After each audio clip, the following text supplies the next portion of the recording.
The first time Sam saw her, the world stilled. It wasn't the kind of silence that comes with surprise, but the kind that belongs to something sacred. Like the moment before the curtain rises, or the breath before a confession. Katrina stood across the room, her laughter echoing off the wooden walls of the small rehearsal hall in London. The afternoon light fell across her face, soft and golden, catching in her hair like a whisper of flame. She looked nothing like the image the casting directors had described. She looked alive. Sam remembered thinking, oh, it's her. He didn't even know what that meant yet. Only that something in his chest shifted. When they were introduced, her handshake was firm, her smile gentle. So, she said, you're the Scotsman I'm supposed to fall in love with. He laughed, maybe too quickly. On screen, he replied, of course, she said, but the sparkle in her eyes hinted she already knew the lines would blur. The first weeks of filming were chaos, long days, raw nerves, endless retakes. But between the shouting of directors and the hum of the lights, there were quiet moments that belonged only to them. A glance shared across a crowded set. A brush of fingers when passing a cup of tea. A smile that lasted too long to be professional. The world around them, the cameras, the crew, the scripts, faded into something distant. And yet, they never spoke about it. Not once. One night, after a particularly emotional scene, they sat together outside the studio. The air smelled of rain, the pavement glistening under the streetlights. Sam handed her his jacket. She accepted it without a word, her shoulders trembling slightly from the cold or from something else, he couldn't tell. Do you ever think, she said softly, that we're living someone else's life? That we're telling a story that's too close to ours? Sam looked at her. The rain was falling harder now, tracing silver lines down her face. Maybe that's why it feels real, he whispered. For a moment, neither of them spoke. The silence was heavy, but not empty. It was full of everything they couldn't say. As the show grew, so did their fame. People fell in love with their characters, with their chemistry. Headlines called them the perfect on-screen couple. But behind the smiles and interviews, there were boundaries they never dared cross. Katrina had someone waiting for her. Sam had a career to protect. The world adored them, but the world also judged. So, they built their own invisible wall. Thin, fragile, but necessary. A place where their hearts could meet, but never touch. It wasn't always easy. There were nights when Sam would drive home through the Scottish hills after a long day of filming, replaying her laugh in his head like a melody he couldn't turn off. There were mornings when Katrina would catch herself staring at his reflection in the dressing room mirror a second too long. And every time, they reminded themselves, it's just acting. Every time, they lied. The first goodbye came quietly. After the first season wrapped, Katrina flew back to Dublin for a short break. Sam watched her walk through the airport gate, her suitcase rolling behind her, her scarf fluttering in the wind. She turned once, smiled, and waved.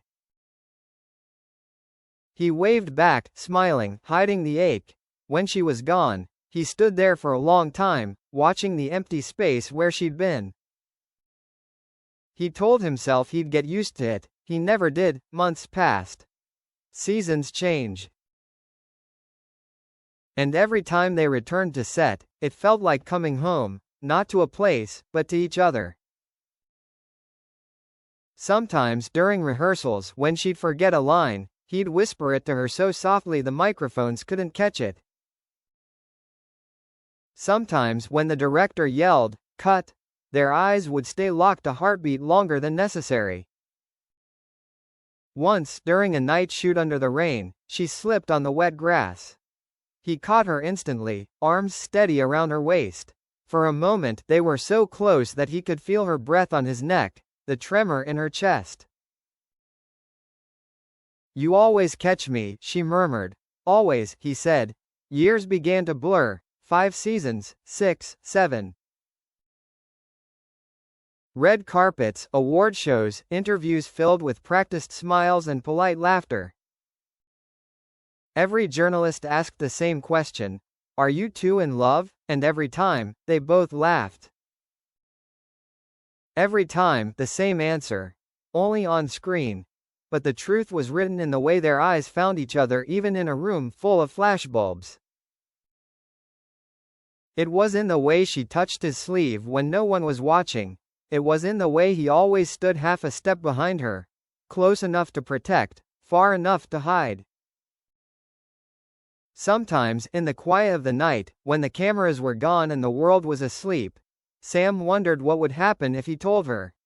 If he said the words that had been burning inside him for years. Would it ruin everything? Would she walk away? So, he said nothing. He became a master of silence. And in her own way, she did too. Because loving each other, truly, deeply, dangerously, would mean destroying everything they'd built together. And neither of them was brave enough to let the world see what their hearts already knew. Time has a way of softening memories, or at least, that's what Sam always thought. But as the years stretched on, nothing about her faded. He still remembered the way her laughter echoed in the early mornings on set. The way her eyes lit up when she talked about home. The way she always tilted her head when listening, like she wanted to understand everything, even silence. He had tried to move on. There were other people, fleeting smiles, empty conversations. But every face blurred into hers. Every heartbeat seemed to echo the one he had chosen to ignore. They once filmed a scene in the Highlands, far from the city, where the wind howled through the heather and the sky burned orange at sunset. Between takes, Katrina stood by the edge of a lock, her reflection trembling on the water. Sam approached quietly, afraid to disturb the fragile beauty of the moment. She didn't turn when she spoke.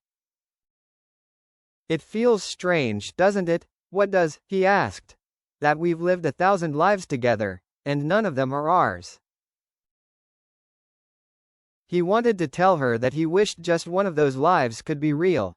That he would trade all the fame, all the applause, just to hold her hand without pretending. But he didn't. He just stood there, beside her, watching their reflections fade as the wind rippled across the water. When she married, it was a quiet ceremony. Sam wasn't there, though the world expected him to be. He watched from afar, through headlines and photographs, through the false smiles of a man trying to be happy for someone he couldn't stop loving. The night of the wedding, he opened a bottle of whiskey and sat alone in his flat in Glasgow. The city lights outside blurred into gold and grey. He poured a glass, then another. But the burn in his throat wasn't from the alcohol. "It's her choice," he whispered to no one, "and I'm proud of her." He meant it. But somewhere deep down, a quiet voice added, "And I've lost her forever." When they returned to film again, nothing seemed different. They hugged, smiled, exchanged small talk. But behind every word was a quiet ache, the kind only two people who have loved in silence could recognize. "You look happy," he said once, and meant it. "I am," she replied, and almost meant it. Their friendship remained, strong, steady, full of laughter and unspoken care. But there was a distance now, subtle but certain. Like a curtain had fallen between them, woven from vows, time, and the choices they'd made. Fame grew heavier with each passing year. Fans screamed, cameras flashed, interviews repeated the same question again and again. "What's the secret behind your incredible chemistry?" Sam smiled, practiced and polite. "Trust," he'd answer, "and respect." Katrina would add, "We've been through a lot together. That's all." But the truth, the raw, aching truth, was something neither could say aloud. We've loved each other quietly for 10 years, and that's our secret. One night, after another long press tour, they found themselves alone in a hotel bar in New York. The city outside was humming with noise, but the corner they sat in felt like another world. She was tired, he could see it in her eyes. Fame had its own kind of exhaustion. He ordered her a drink without asking. She smiled. "You still remember," she said softly. "Always," he replied. There was a long silence, the kind that used to frighten him, but now felt like home. "Do you ever regret it?" she asked suddenly. He looked at her, startled. "Regret what?" "That we never tried. That we never let it happen." Sam's hand tightened around his glass. For a moment, he couldn't breathe. The truth was right there, trembling on his lips. Every day, he wanted to say, but he didn't. Instead, he whispered, "We did what we had to do." She nodded, eyes glistening in the dim light. "Maybe that's the hardest part." They didn't talk after that. They just sat there, the city moving around them, two souls trapped in a love that time had never managed to erase. When the 10th anniversary of the show came, they were invited to speak together on stage, a celebration of a decade that had changed both their lives. The audience cheered when they walked out side by side, flashes exploded, applause roared. But in that sea of noise, Sam only heard the faintest sound, her breath, next to his. She smiled at him under the blinding lights. The kind of smile that said, "I remember everything." He smiled back. They talked about memories, about laughter on set, about the beauty of storytelling. But between every sentence was a silence that said what words never could. Later that night, when the crowd was gone and the cameras packed away, they met outside one last time. The air was cool, the stars sharp and distant. 10 years, she said, almost in disbelief. "A lifetime," he replied. She laughed softly. "Do you ever wonder what it would have been like?"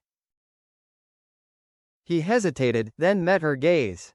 Every single day. For a moment, the world was still again, just like it had been the first time he saw her. 10 years had passed, yet everything felt unchanged. "Maybe in another life," she whispered. "No," he said quietly. "Just this one. This is the one I got to love you in, even if no one ever knew." Her eyes filled with tears. She stepped closer, placed a hand over his heart. "They didn't have to know," she said. "We did. And for once, that was enough."